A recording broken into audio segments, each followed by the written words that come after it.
So, we have learned the degenerate perturbation theory and how to calculate the energy corrections in a degenerate case. As an example, let us look at this phenomena called as Stark effect.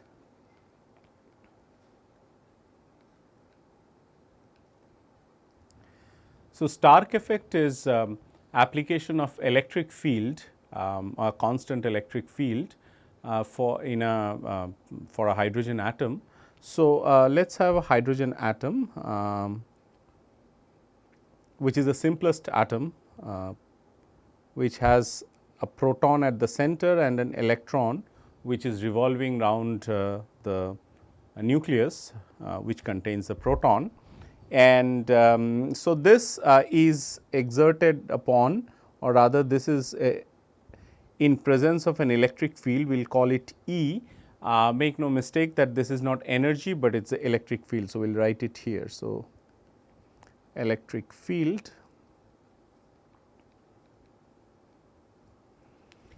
and so these are this is the situation, and the electric field is not strong enough. So, that it ionizes the hydrogen atom, that is it knocks the electron off from its allowed orbits. So, the electron is still there bound to the nucleus, and so the electric field is not very strong, and we can the effect of the electric field can be considered as a perturbation. This is what we start from, and let us just look at how the perturbation term comes, or what is the origin of the perturbation in this case. So, you see the electric, so the hydrogen atom has got an electron at the orbit, and the nucleus contains the proton. So, that is like a positive charge and a negative charge equal and opposite. So, that corresponds to a dipole of dipole moment given by E r, where r is the vector that connects the positive to the negative charge, and we have drawn it outward because that is what usually the direction of the radial variable is. So, P equal to E r is the electric dipole moment of this charge, where E is the electronic charge. Now, this dipole moment is in the presence of, or it is feeling the presence of an electric field. So, that would give rise to a perturbation of the form which is a minus P dot E. This is known from classical electrostatics. So, it is a minus P dot E, which tells that this is equal to a minus E r dot E, and this is nothing but equal to minus E r cosine theta if the direction of E is chosen to be the z axis. Okay. So, so we will take the perturbation term for Stark effect as minus E r cosine theta, and this is the starting point of this discussion. So, get it clear, E is the electronic charge, this capital E is the electric field, r is the radial variable, theta is the angular variable that we are all familiar with, and here of course, r denotes the radial distance. Okay. So, now in order to start our perturbation theory, we have a priori, let us say that we will do particularly 3 cases, and these are very exhaustive for this particular problem, which means that if you do these 3 cases, more or less everything is done about the Stark effect, and the various things that we will look at are, and let us state the results that we are going to get, so that you know that this is what we are trying to prove. So, one is that, first one is that the first order Stark effect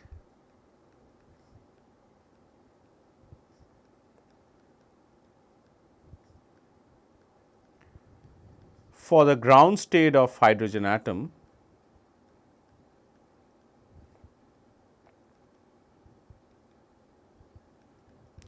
so hydrogen atom, will simply call it as H atom,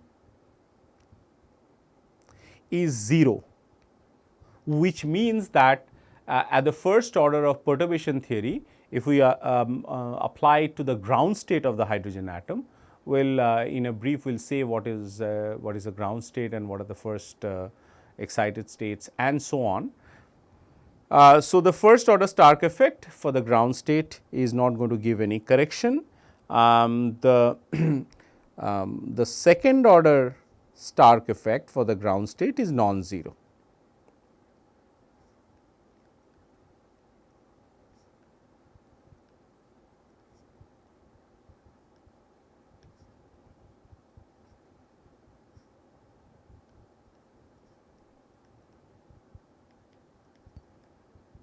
This is we are going to show this, which means that the correction comes at the second order of the electric field. So, if electric field is really very small, then the second order corrections can be neglected, which means that there will be no Stark effect. But of course, here for our discussion we will consider that it still contributes, the electric field still contributes to a correction even at the second order. The first order, this is slightly non-trivial and not many books on quantum mechanics actually give a derivation. So, the first order Stark effect for the first excited state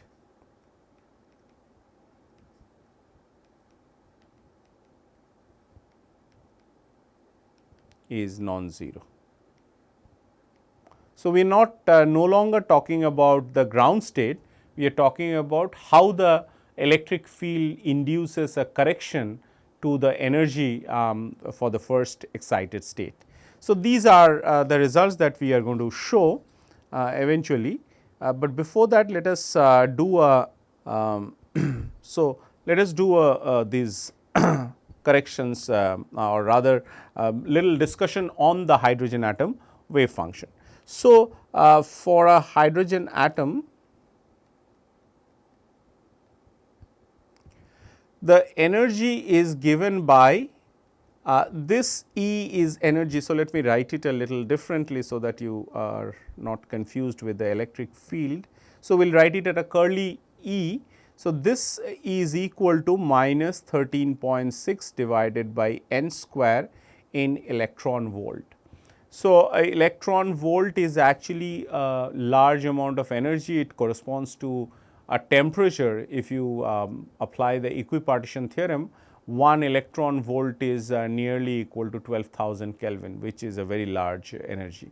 So, so even if it looks like that it is not we are only talking about electron volt and not giga electron volt or tera electron volt, it still is a large energy in some sense. Now, first let us understand what is the degeneracy and how are the wave functions written. So, the wave functions are written as psi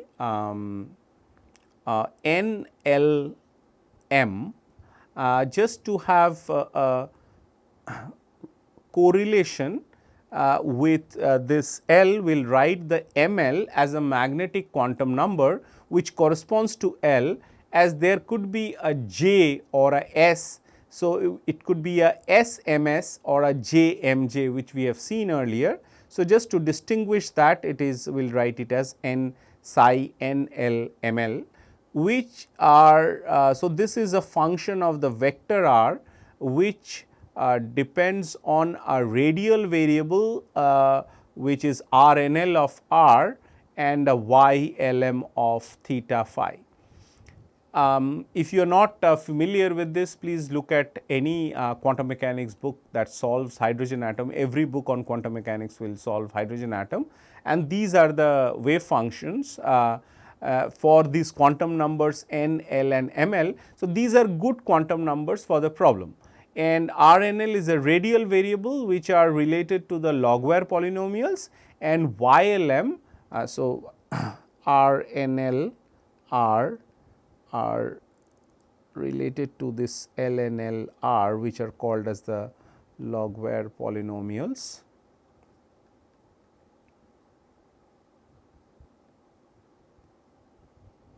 And so, we will call a LML here, and YLML it's a function of the angular variables, and these are called as the spherical harmonics.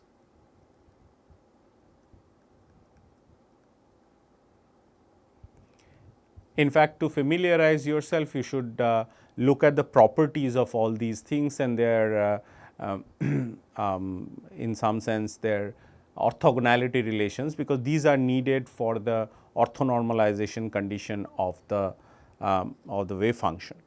So, the degeneracy is calculated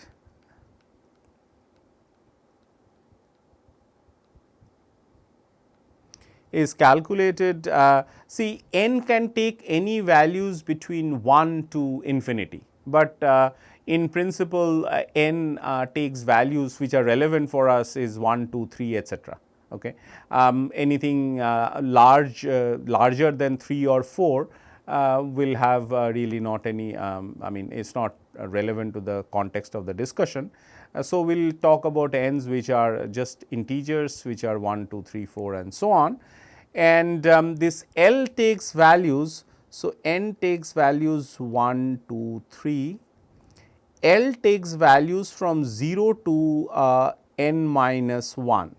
So, if n is equal to 1, L can only take a value 0, if n equal to 2, L can take values which are 0 and 1, and similarly ML takes values from minus L to plus L. So, thus if n is fixed, n is called as a principal quantum number.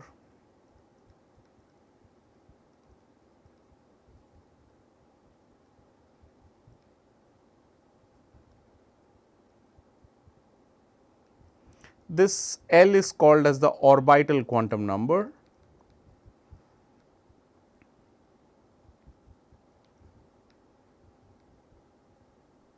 And this is called as a magnetic quantum number ML.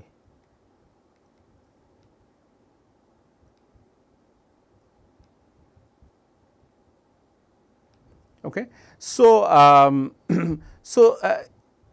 n is independent, L depends on n and ML depends on L. So, which means that ML actually depends upon both L and n, and so the degeneracy is computed, let us call it D, which is equal to sum over L from 0 to n minus 1, and because ML can take values which are 2L plus 1 number of values. So, I will write this equal to 2L plus 1. So, this is equal to 2 L equal to 0 to n minus 1 L plus L equal to 0 to n minus 1, and this is 1, and now this is like summing n natural numbers, which gives me 2 into n plus n minus 1 sorry n minus 1 by 2. So, that is the sum of natural numbers from 0 to n minus 1, which are n, and then of course, I am summing 1 n times, which gives me another n. So, this 2 cancels and I should get n square minus n plus n, which is equal to n square. So, it is n square fold degenerate. So, let us talk about say n equal to 2, which is called as the first excited state.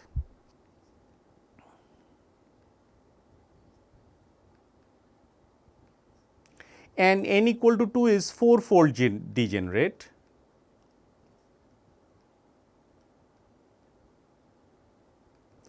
So, the values will be L equal to 0 and 1, ML will be equal to -1, 0 and +1.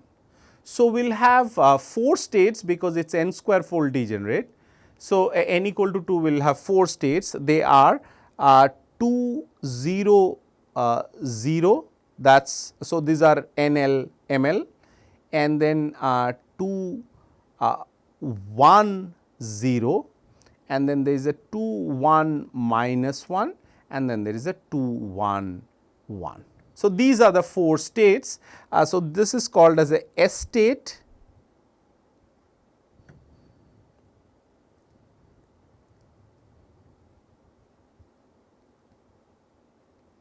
and these are called as the P states. Okay. So, this is a triplet and there is a singlet which is the S state. Okay. And similarly, for n equal to 3 it is a 9-fold degenerate, where we have values n equal to 3 would correspond to 0, 1 and 2, in which case ML will take values which are -5, -4, -3, -2, sorry. So, it is from -2 to +2. So, -2, -1, 0, 1 and 2 and all combinations. So, there will be 9-fold degenerate. Anyway, so this is what is important for Stark effect. Let us look at the hydrogen atom wave function. So, you see the S state which is 200 is here. It is so this because it is called S because it has a spherical symmetry. So, all S states have a spherical symmetry. So, you see that the wave function, the cloud of the wave function or the form of the wave function has a spherical symmetry. So, is the 300.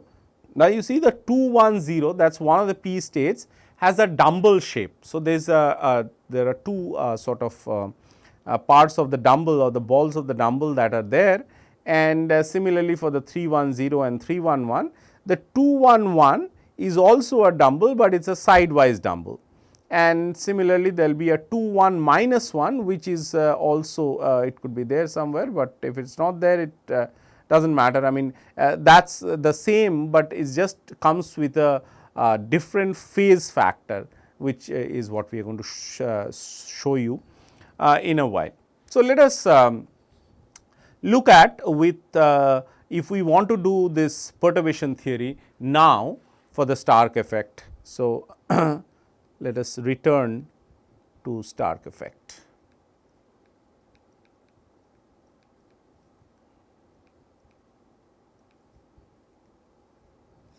Okay, so let us look at the first one. So, that is the first order Stark effect, which is what we have promised, first order Stark effect for ground state.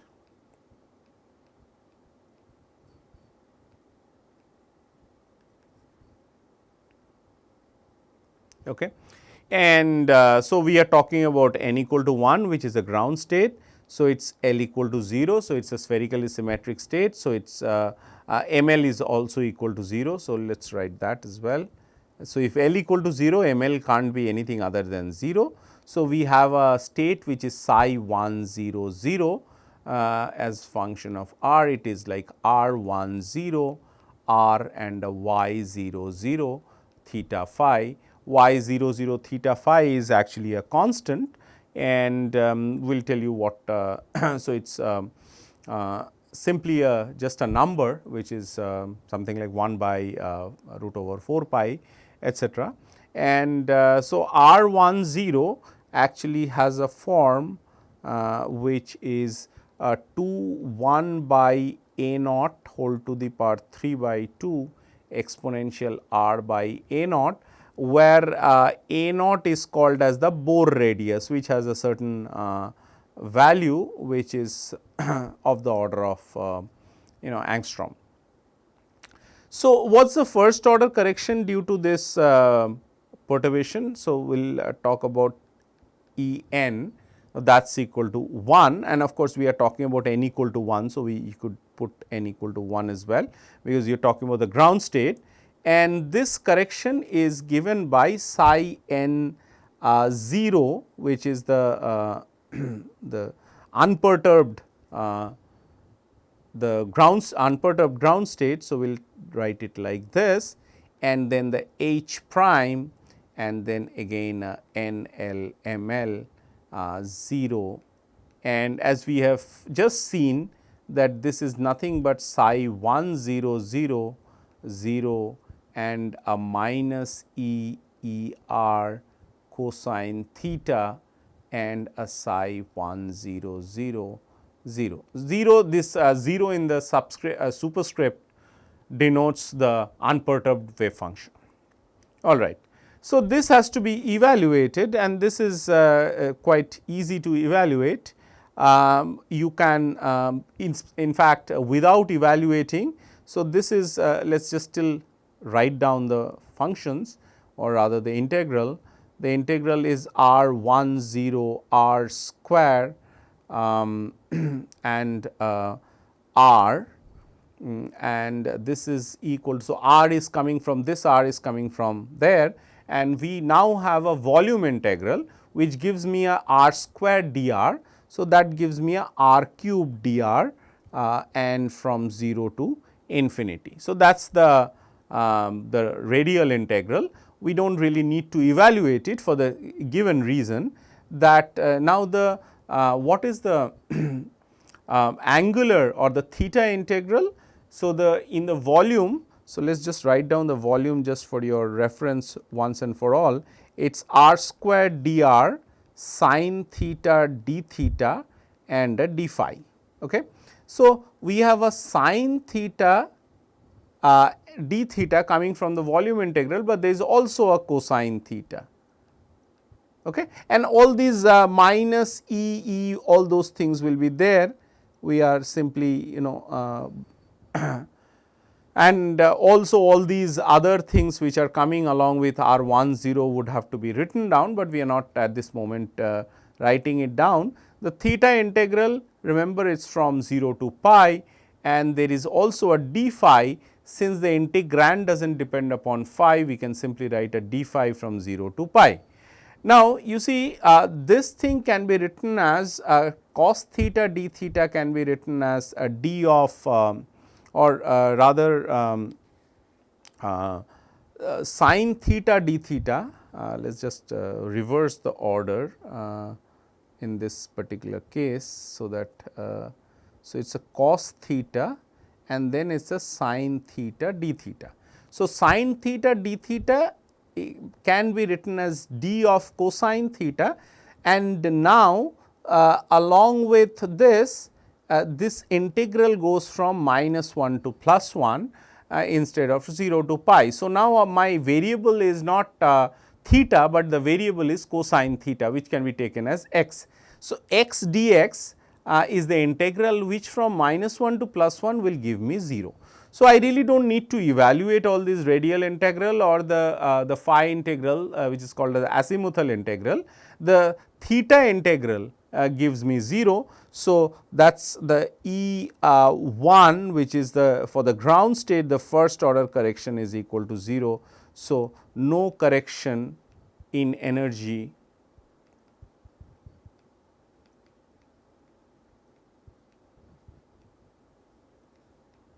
due to Stark effect. No first order correction, Stark effect for electron in the ground state.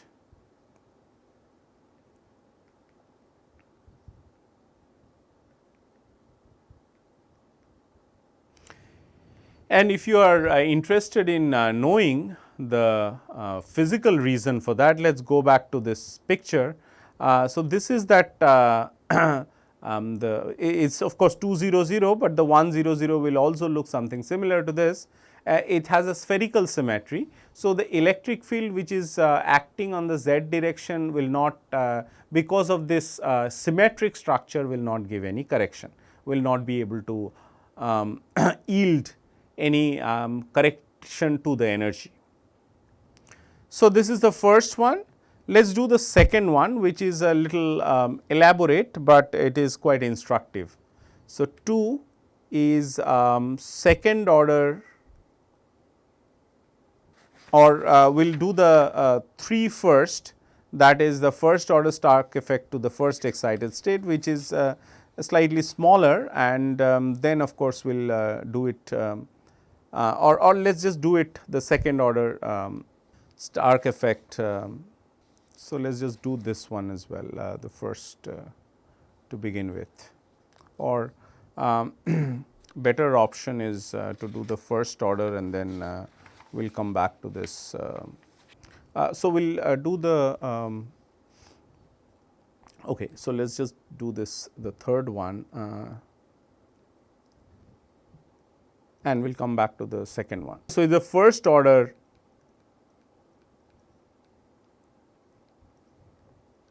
Stark effect for the first excited state.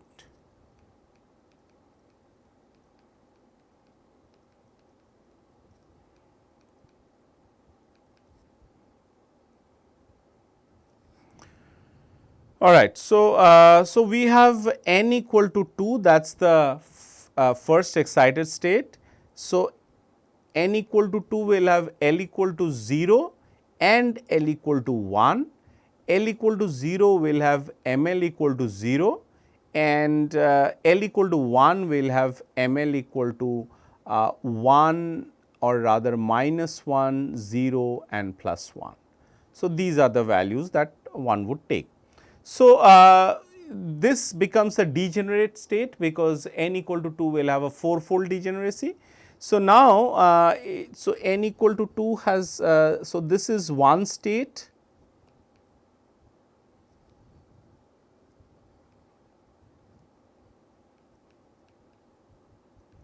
and these are 3 states and this whole thing is 4-fold degenerate. Okay. So, it is a 4-fold degenerate state and let us write down this psi NLM. So, let us write down the psi NLML for these things and let us just abbreviate them as U1, which is equal to L equal to 0 and is called as the S state, which is R2 0 Y 0 0. And because y 0 0 is a constant, you can look at the table containing this the spherical harmonics and you will see that this is equal to a constant. So, this is only a function of the radial variable r. We are not writing the exact form because you will see that the exact form is only required for one particular case where you can just look at and compute an integral. For most of the cases it is not required. So, this is U2 which is equal to a p state which is equal to L equal to 1 and ML equal to 0. So, that is equal to R21 Y10 which is equal to a C1 and a G of R, again C1 is a constant and G of R is a radial function as a function of R, the radial variable, and it also has a cosine theta. As long as you have ML equal to 0, there is no exponential I phi or exponential minus I phi. So, it is purely a function of theta. U3, which is again L equal to 1 and ML equal to 1, so which is also a p state, which is R21 Y11.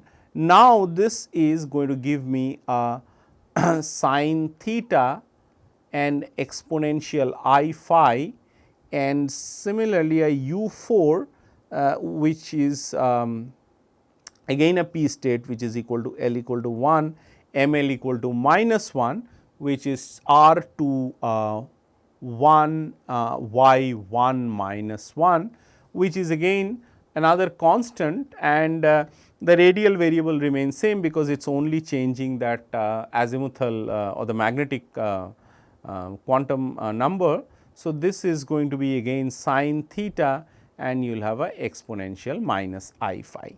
So, what we are trying to say is that all these things have an energy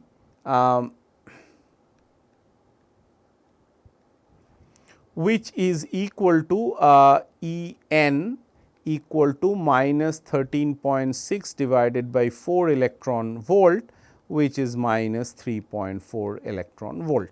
So, that is the, so they are all, so these are degenerate and it is a fourfold degenerate problem. And when you have a degenerate problem and you want to do a perturbation theory, the degenerate perturbation theory has to be applied. And please look at C1, C2, C3, f of r, g of r can be looked upon from any book. This is intentionally done so that you open the book and make sure that you know what these constants as well as the radial variables correspond to. In any case, we will need the radial variables for one particular integral, which you will see. So, how does the problem is formulated from now on? So, this is the first order correction demands that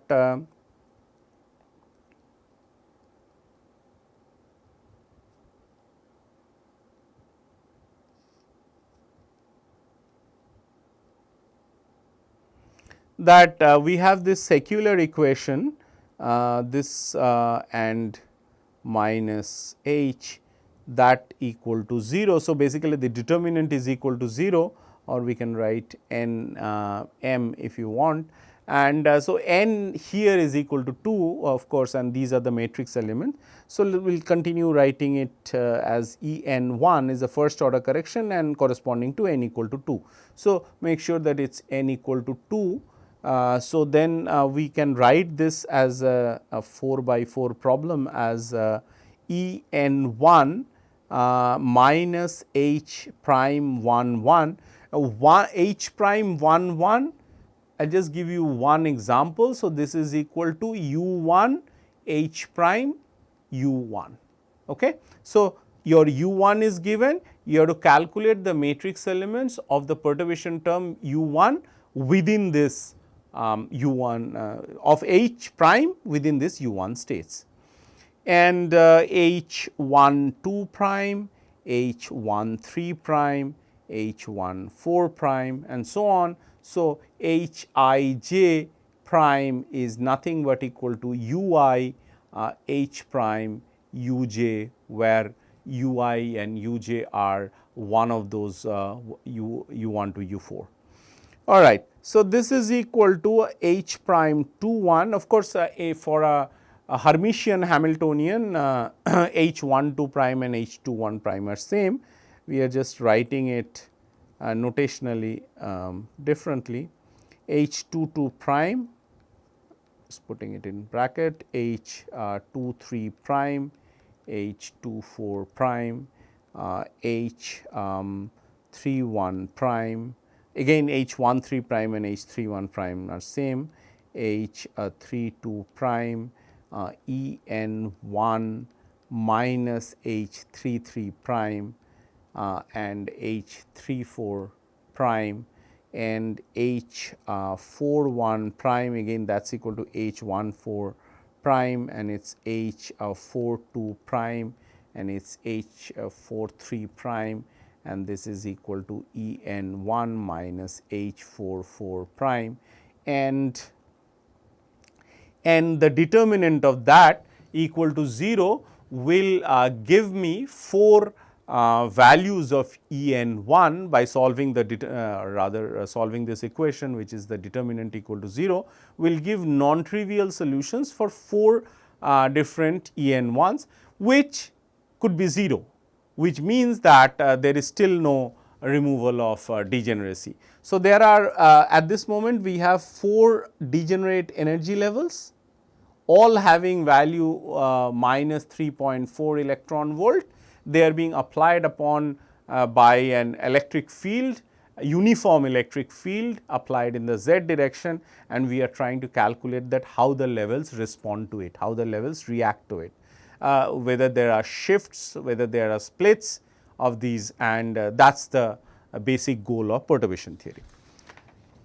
Now, the rest of the work is simple, excepting that try to understand before you actually do all these calculate all these matrix elements which are 16 in number, you would actually see that if we try to calculate H11 prime, we are going to get a d of cosine theta and a cosine theta and a -1 and a -1 and so on, and then there will be a f of r, r squared dr, and then there will be a d phi, but this is going to give me 0.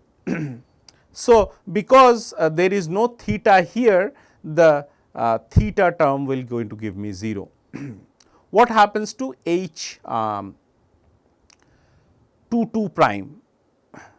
H 22 prime, that is this is equal to u2 h prime u2. Now, this is equal to a d cosine theta. See, u2 has got a cosine theta. So, there are two of these u2s. So, I will get a cosine cube theta, 2 cosine theta coming from the u2 and 1 cosine theta coming from h prime. So, this is from -1 to +1 and the rest of the integrals which would remain. Now, this is again it is a dx and x cube, which the integral between -1 to +1 will again give me 0. So, this is again 0 as well. So, H11 prime, H22 prime, which are equal to 0. Now, you see that fortunately and strangely the H13 prime is also equal to 0 for a different reasons. That has exponential I phi d phi from, now the phi integral is from 0 to 2 pi, and of course, the rest of the integrals are there, f of r and things like that, which we are not interested in writing at this moment. This is equal to 0 as well, and similarly the H14 prime, that is equal to 0 as well, and 0 to 2 pi exponential minus I phi d phi and all these integrals. All right. So, what it means is that the all these integrals, I am sorry, we have missed a calculation of this H33 prime and H44 prime, which would also be equal to 0 for the same reason as we have enumerated for the H11 prime and H22 prime. These will be 0 because it is a integral over theta will give us 0. So, this is equal to 0 as well. So, so that tells us the very large number of matrix elements are equal to 0, all the diagonal elements are equal to 0, and all, I mean some of the off diagonal elements are equal to 0, and also you can see that H24 prime and H34 prime, those are also equal to 0. So, which means that you see none of the off diagonal elements survive. See, if H24 prime equal to 0, then H42 prime is equal to also equal to 0. See, there is a H42 prime, and similarly if H34 prime equal to 0, which means that H43 prime is also equal to 0. Similarly, this means that H13 prime equal to 0, which means that this is equal to 0 as well, H31 prime, and so this is equal to 0. So, let us just list out how many elements are identically equal to 0 because of the theta and the phi integrals. So, all the diagonal elements are 0,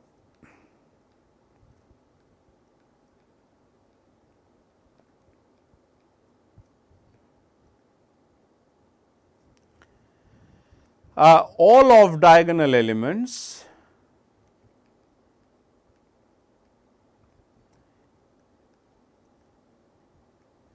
except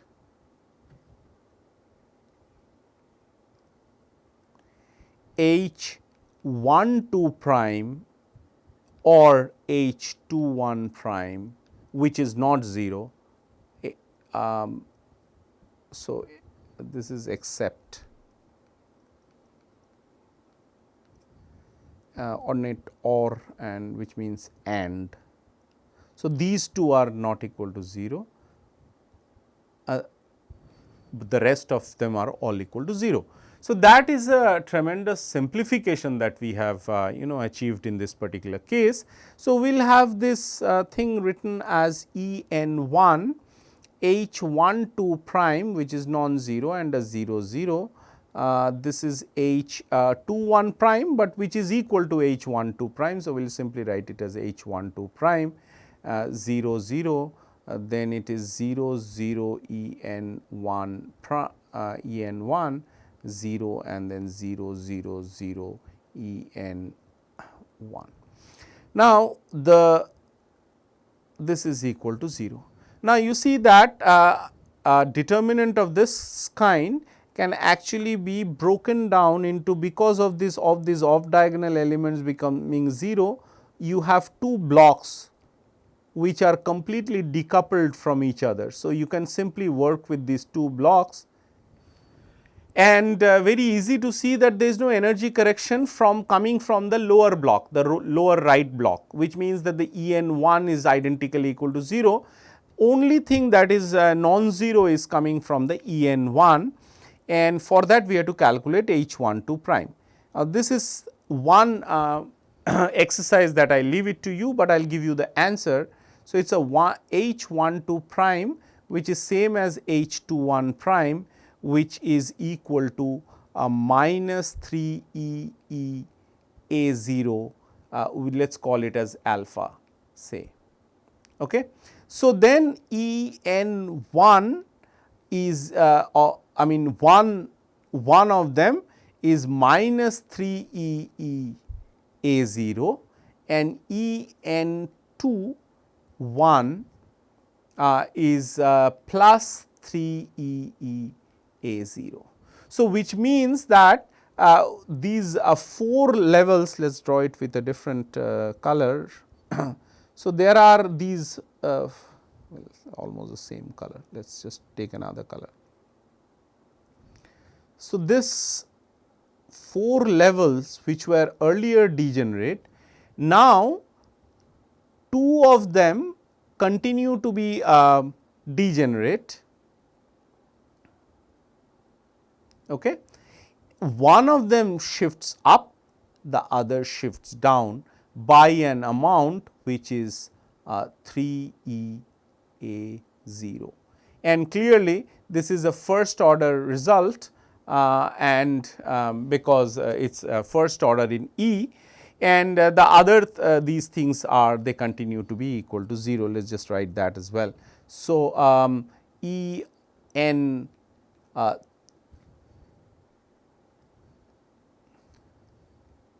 E n 3 1 equal to E n 4 1 equal to 0. So, these are unaffected by this Stark effect, and so these are, so basically 2 of them continue to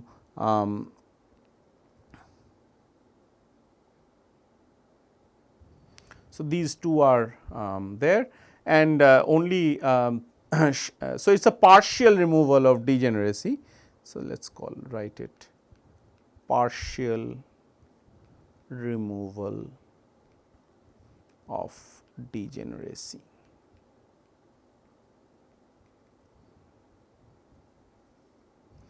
It is partially removed. Okay. Now, what are the wave functions they look like? Basically, the corrected wave functions, that is not too difficult to find out. So, we need to find out these A's or the coefficients. So, let us call it as a ALJ. So, you construct A1 E n 1 minus alpha A2 plus a 0 A3 plus a 0 A4, because these are all 0.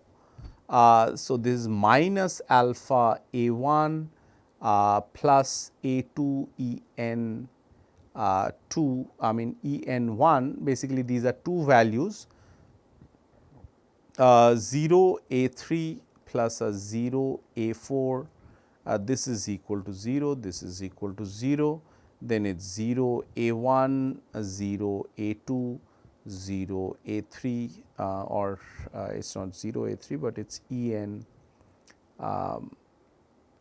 which is equal to 0. So, 0 A4 which is equal to 0, and 0 A1 plus a 0 A2 plus a 0 A3 plus a En1 A4 equal to 0. So, these are the four things that we get from so for the lowest level, that is this level that we are here. So, this level that we are talking about, this level, and so this is the lower and this is the upper. So, upper and lower.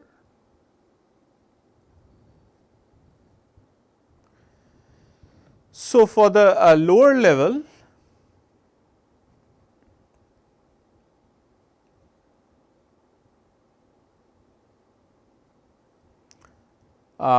so this is let us take the lower level to be equal to En1 equal to alpha, let us call that the lower one as 1. So, I have A1 1 corresponding to this 1, that is alpha. So, this is alpha minus alpha A2 1 1, that is equal to 0, and minus alpha A 1 1 1 plus alpha A 2 1 1 equal to 0. So, just make sure that this the next one in the subscript actually talks about that we are taking the plus alpha, the one of the two eigenvalues which we have obtained to be non-zero.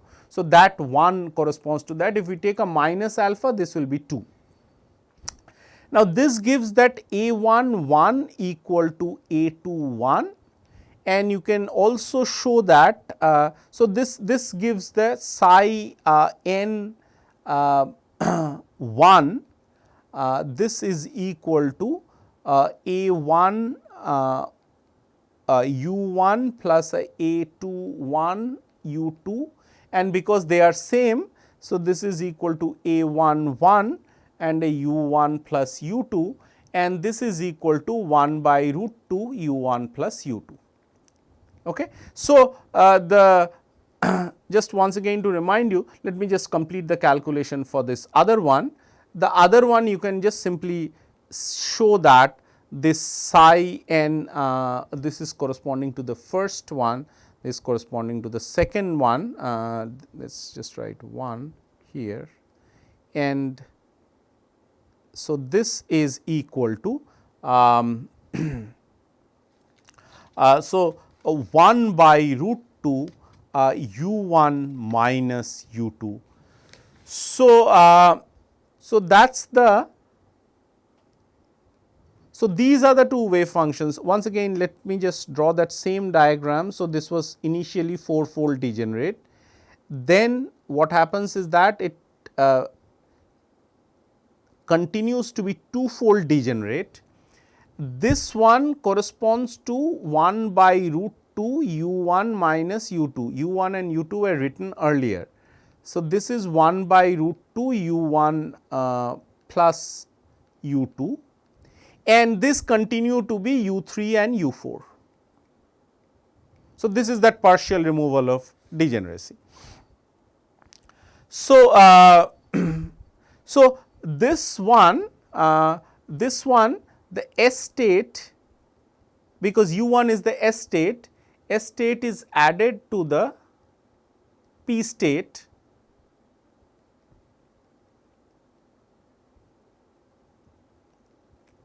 and this is S P state is subtracted. So, P is subtracted from S.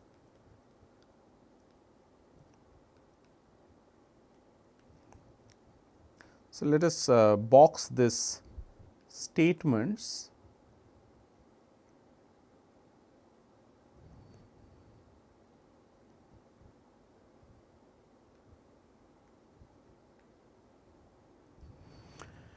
So, that is the, so let us just tell you the summary of this, and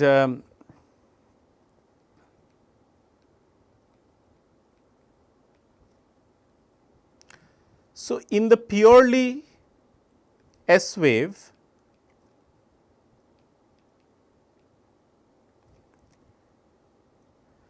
n equal to 1, L equal to 0, the first order Stark effect is 0, which we have seen in the first problem. So, that is 1.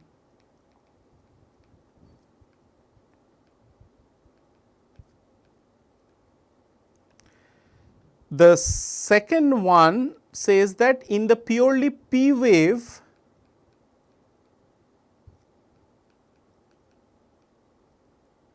which is n equal to 2, L equal to 1 and ML equal to plus 1 or minus 1, again the first order Stark effect is 0.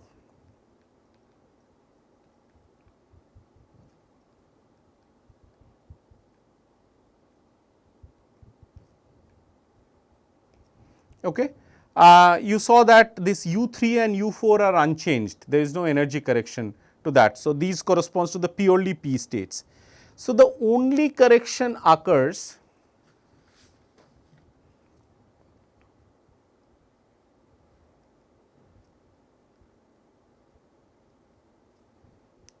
when S is or S hybridizes with P, or S is coupled to P. Let us give a short graphical this thing. So, U1, U2, U3, U4, you would get a nice idea. So, all these things will vanish, like U1, U3 will vanish, U1, U4 will vanish, U3, U4 will vanish, U2, U3 will vanish, U3, U4 will vanish, and so on. So, all vanish.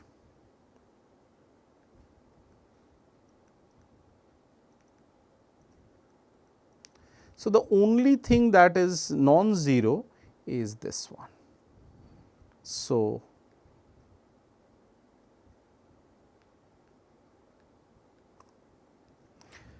let us give a very nice symmetry argument, which is very elegant, and these are very much needed for such for one to understand before one does a calculation. So, so let us call it a symmetry argument, and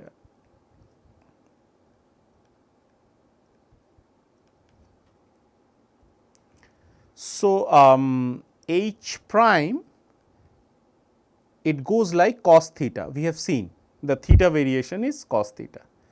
Now, Lz is equal to minus IH cross del del phi, that is the z component of the angular momentum. Now, this is like z, that is why the z component of the angular momentum, cos theta is like z, r cos theta is z. Now, because I mean the H prime and the Lz would commute, because this is nothing but like minus IH cross x del del y minus y del del x. So, H prime and Lz, which is equal to a z and Lz, they would commute. Okay. That tells that H prime Lz is equal to Lz H prime. Now, evaluate, let us go to the next page, evaluate U1, which is one of the 1, 2, 3, 4. So, I is can be any of these, H prime Lz minus Lz H prime, this acting on a uj. Now, ui, the angular dependencies are like y l m l, and uj is another say it is y l prime m l prime. So, Lz acting on u1 will give ml u1 ui or any of these ui, and Lz acting on uj will give a ml prime uj. So, because there are like YLM functions, these ui's and uj's are YLM functions. So, Lz acting on the, which are YLMs are the, or the spherical harmonics are the eigenstates of Lz. So, then ui Lz H prime minus H prime Lz is anyway equal to 0. So, this is equal to 0, and this is equal to ml prime minus ml ui H prime uj. Now, you see that this is equal to 0 if ml prime equal to ml. So, which are, if your ml equal to 1 and ml equal to also equal to 1, then of course, this is equal to 0, and or ml equal to and is also equal to 0 if ml not equal to ml, ml prime not equal to ml, because the left hand side is anyway equal to 0. So, in which case this matrix element will be equal to 0 if this ui H prime uj will be equal to 0. So, this is only untrue or invalid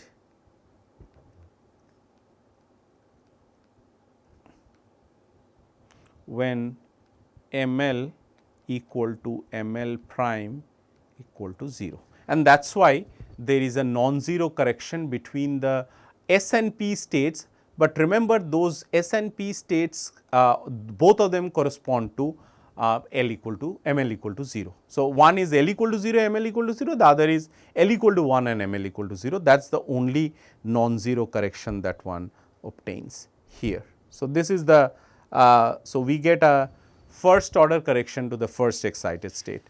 Next we shall look at the second, that is this correction, the second order correction to the ground state of the hydrogen atom.